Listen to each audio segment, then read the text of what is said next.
breaking news for UFC 294, the main event and the co-main event. They've both changed. We have two completely new fights, and I think I'm excited. Even more than I was before. I mean, man, let's start with the main event. Charles Oliveira out. Sucks, man. He looked so good in his last fight against Beneil Dariush, but in steps in Alexander Volkanovski for that champ v champ rematch we've all been waiting for. And then the co-main event, it was announced today. Out is Paulo Costa due to that elbow injury. The staph infection just looks so nasty with that black dot. I mean, wow. But in steps in Kamaru Usman, making his 185 debut. That's going to be something. Obviously, the main event change was announced first. Let's talk about that before we talk about the co-main.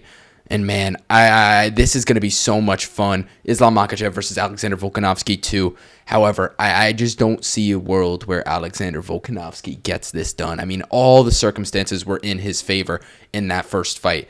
I mean, it was in Australia. That's really it, to be honest. But still, this is now in Abu Dhabi. This is now 10 days notice for Alexander Volkanovski. And obviously, it's 10 days notice for Islam Makhachev as well. But he's been training for this date for what feels like months. Rohan, we can't forget, just after that last July fight, he just had surgery a month ago. Or like, was it a month or two ago? And he just got cleared to fight less than a month ago. He told Ariel Helwani that Alexander Volkanovski got cleared to actually full-on MMA spar a few weeks ago, like 3 weeks ago. Yeah. And now he has a champ v champ title fight in a week and a half. And he was talking about not even returning until the beginning of 2024. And here he is fighting in late October. Rohan, I'm not going to get too deep into the prediction. I just don't see how he gets it done. I'm siding with Islam dominantly. You don't got to give me a clear-cut prediction, but how do you feel about this matchup? First of all, man, the entire UFC world flipped on its axis this past 24 hours. Insanity. I mean, the last time the co-main and main event changed like this close to a fight, I feel like was almost a year ago, right? When Hamzat and Nate got scrapped, right? And then they had to so many switch different up changes there. Yeah. But, I mean, this is just unprecedented. It feels like 10 days notice now.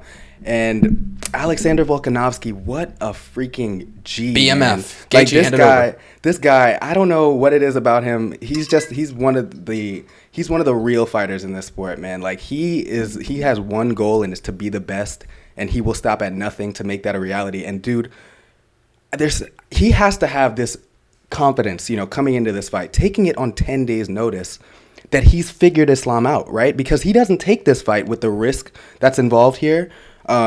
If he doesn't feel that level of confidence, I think that he and his camp went back after that first fight and saw areas that they felt they could capitalize on, and I feel like that's why they were jumping at the bit to take this fight, because Alex in that first fight, it was so close. I watched it again today. In my opinion, a clear 3-2, but that fifth round was so enlightening because his cardio was just unreal in that fifth round. It looked like he was fresh, and it showed in the round. He ended the fight completely in a dominant position over Islam, ground and pound finish.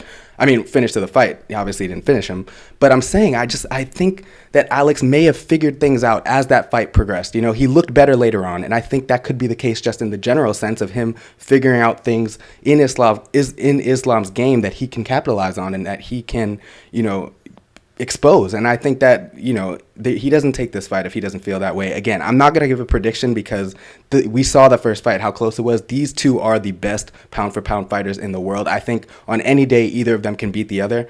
But man, to your point, 10 days notice is a huge risk, and I do not think that'll be enough time. I don't know. It's going to be crazy, man. It's going to be insane. Just say it. Like, guys, he's trying to do this to be all nonchalant. And, bro, you think Islam's going to win. I think Islam's going to win. I do think Islam's going to win. But, man, don't count that dude out. That dude that comes from a land down under, those Australians, they're just different. And something about Alex Volkanovski, man, I think he's the best striker in the sport. I think, obviously, he got a little bit overzealous in a few moments in that first fight. He got caught. He got knocked down. I don't think that'll happen again. And I think he'll be a little cleaner, a little more cautious. I think it'll be a different fight. It's going to be so close. I don't have a winner right now. We're going to save that for later. But, man, I'm just so excited. And we can get to the co-main event because, dude, who saw that coming? Let's get into the co-main event. I mean, that main event, it's exciting. But I don't know what I'm more excited for, honestly. Dude, the co-main or the main. Like, I feel like I'm very confident that Islam will beat Volk. And I'm confident Chimaev will beat Usman. However, if you put these two guys against each other at 170 a year ago, I'm picking Kamaru Usman. Yeah. I really am. However, Usman's gotten older. This fight's at 185. That's probably the biggest standout here. I just don't see how Usman gets this done. And I think this could go very badly for him. Yeah, I think not. Chimaev could knock him out in the very first round. I mean, the chin's just not there. You know, I don't know, man. Have we seen his chin tested, really? I mean, we saw it. We didn't really see it tested much in that second Leon fight. It's not like he got hurt again. He got he hit didn't by look a big like, knee. Yeah. He got hit by that one big knee, but he didn't seem hurt. He looked hesitant in that fight, and you don't blame him for that. But this is against a 185er, though. Fuck that fight. This is against a 185er, a guy that's going to be. Well, this is listen. This is a guy that's going to be stepping into the cage. Usman's probably going to be stepping into that cage at what, like 190, 195? Bro, Chimaev's going to be stepping into that cage at like 210, 215. But we saw he was the bigger fighter against Burns, and I mean, honestly, that was a clear 29-28, and if Burns had more time, it could have ended differently. If that was a 5-round fight, I don't know how that goes, because you could see as the fight was going on, Burns was getting a lot more confident because Chimaev's leaves opening. Won round 3. He won round 3, but it wasn't like a dominant round. Like none of those rounds were dominant. That's Gilbert Burns, dude. Kamaru Usman. We gotta take a step back and look at Kamaru, right? He's only fought once since that brutal knockout, and it was against the same opponent. Somebody who obviously, if you fight the same guy that knocked you out, you're gonna be a little more tense in there. You're gonna be a little more cautious, and that's in the face of Leon Edwards. Though this is a completely different opponent in Khamzat Chimaev, and it's a completely different fighting style because unlike Leon, who gives you time to kind of think and maybe even think a little too much, which is kind of what we saw in that last fight with Kamaru, kind of being a little too hesitant. Dude, Khamzat's gonna bring that fight to him, and he's gonna have to do the same, and he's usually the one that brings the fights to his opponents. Kamaru is. So it's gonna be a really interesting fight, and man, I don't think either guy gets finished here. I really don't think that either one finishes the other. I think that it's gonna be a really close fight, honestly. I'm a believer in Kamaru, man. I'm just a believer. I don't think that he's a changed man. I don't think that he's washed. I'm not a believer in any of that stuff. You can disagree, but we can disagree. We can agree to disagree because I have only seen that man fight once, and he did not look like himself. I think he has something to prove in this fight. Obviously, for him, a huge risk as well. He's taking this fight on 10 days' notice against a guy in Khamzat that nobody wants to fight. Nobody wants to fight this dude. So he knows the risk, and man, I think he's out to prove to the UFC fans that he is still who he was before that knockout, man. I want Kamaru to get this done. It's gonna be tough. I don't have a prediction just yet. We'll get into that when the time comes when we release that full pod. But man, just so excited, dude. There's no sport like the UFC. Let me just say that. There's no other sport. Fuck boxing. Fuck boxing. There's no other sport where you will see anything like this. The best of the best willing to put it on the line just for our entertainment, man. We are so lucky to be fight fans. And one more thing that we did not mention, but also is part of this news wave that we've got these past 24 hours, USADA is no longer going to be part of the UFC anti-doping program. They're calling it quits, I believe, at the start of next year. They were trying to get a deal done, but the UFC was like, "Fuck that." I guess I don't know. Well, maybe Usman wins then. Yeah. CEO of EPO. Yo, he's dying on that hill. Nah, he's dying on that hill. CEO of no, his brother, guys. Oh no. Muhammad Usman is on fucking. We got him going. He's on roids. Yeah, you fucked up. You fucked up, buddy. Muhammad Usman is on steroids. But yeah, that USADA. I mean, I don't know how that's gonna work. What I'm hearing is the UFC is pretty much just gonna do what USADA is doing, just not as extreme. I mean, obviously, USADA was coming into fighters' rooms like the day before fights at like 4 a.m. You just can't fucking do that. Yeah. So honestly, I kind of like this. I feel like if the UFC is able to get their own personal, drug testers and they just gotta make sure it's legit though. You don't want no more John Jones situations and shit. Yeah, for real. Yeah, I mean, that should be interesting. But yeah, CEO of EPO going to step inside of that octagon against Hamza. I'm telling you, bro, he's going to get slept. That USADA thing. Did Conor McGregor do this? Hey, he put his test back into the pool, and immediately they said, "Hey, that's it. No more." I don't think he did it. I don't think he did. Yeah, I think the UFC actually realized that. Wow, these guys are really fucking with our fighters. If that's the case, then respect to the UFC. It's a great decision. I agree with this.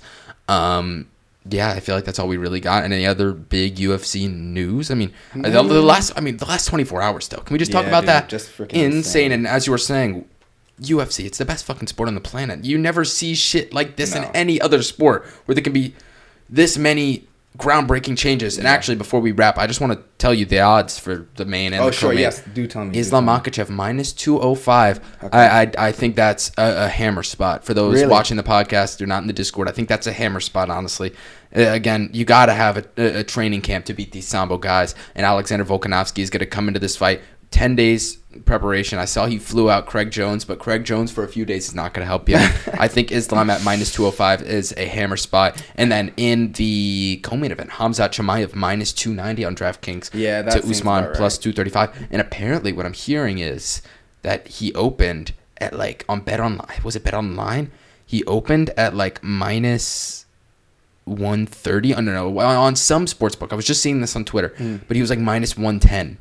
What? Yeah, but I'm not seeing that. Maybe if it was a fan. No, come on, that's got to be wrong. That's got to be wrong. They must have changed that shit. Yeah, they probably changed it. No, that's crazy. But yeah, I think those odds fairly represent both the fights, except for the main event. I think Islam should be more like minus 200, minus 350, because bro, he was minus 350 in that first fight, or even minus 400. He was something crazy like that, and now, with even better circumstances for him, shitty circumstances for Volkanovski, he's minus 200. Doesn't make a lot of sense to me. Look, I think that Usman in particular, not Volk, I can't speak for Volk, but I think Usman was already training in some capacity at a higher level, just because I think that he was going to have a fight announced soon anyways, whether it was Bilal or somebody else in that welterweight division. I think he was going to have a fight announced, so he was already kind of ramping himself up. We saw Gilbert Burns, post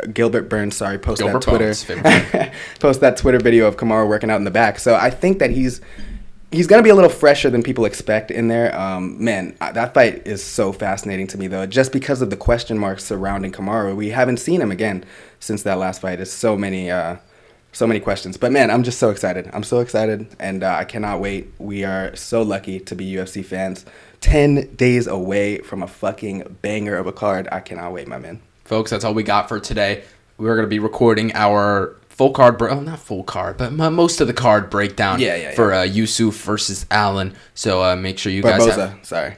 That fight already happened. Yes, Allen won. Yusuf versus Barboza. Barboza. Can't speak today. I don't know what's going on. We had like 10 takes of the intro for this video. I cannot speak. But I hope you guys enjoyed. Make sure you have notifications on. Drop us a like, subscribe. We got a lot of shit coming. Stay tuned. Deuces.